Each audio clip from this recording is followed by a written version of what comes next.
কিশোরগঞ্জ থেকে ঢাকা, চট্টগ্রাম ও সিলেটের মতো বড় শহরে যাতায়াতের একমাত্র ভরসা কিশোরগঞ্জ ভৈরব আঞ্চলিক মহাসড়ক। ৫৬ কিলোমিটার দৈর্ঘ্যের এ ব্যস্ততম সড়কে ৩ বছর ধরে কোনো সংস্কার কাজ করা হচ্ছে না। ফলে চলাচলের অনুপযোগী হয়ে যাওয়া এ রাস্তায় প্রায়ই ঘটছে দুর্ঘটনা।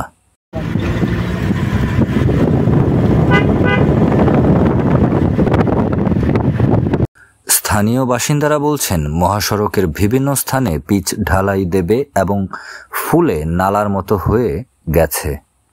সেই সঙ্গে স্থানে স্থানে ভাঙা আর খানাখন্দে ভরা। এতে করে রাস্তাটি চলাচলের প্রায় অযোগ্য হয়ে পড়েছে। বিকল্প কোনো সড়ক না থাকায় প্রাণের ঝুঁকি নিয়েই সবাইকে চলাচল করতে হচ্ছে। গন্তব্যে পৌঁছাতে প্রয়োজনের চেয়ে অনেক বেশি সময় লাগছে। বেহাল সড়ক দিয়ে যাতায়াত করতে গিয়ে অসুস্থ হয়ে পড়ছেন নিয়মিত চলাচল করা যাত্রীরা। খানাখন্দের ওপর দিয়েই চলতে গিয়ে যানবাহনেও দেখা দিচ্ছে নানা সমস্যা।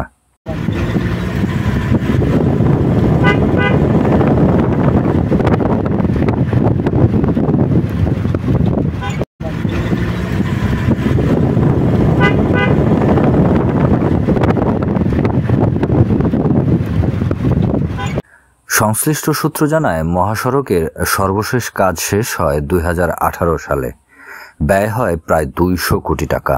এরপর কয়েক বছর শর্ত অনুযায়ী মেরামত কাজ চালিয়েছে সংশ্লিষ্ট ঠিকাদারি প্রতিষ্ঠান।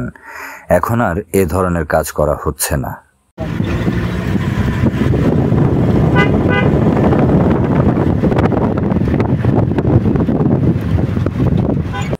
এ বিষয়ে কথা হলে সড়ক ও জনপদ বিভাগের উপবিভাগীয় প্রকৌশলী মাইদুল ইসলাম বলেন, সড়কের যে অংশে সমস্যা রয়েছে তা সমাধানের জন্য দরপত্রের প্রক্রিয়া চলছে।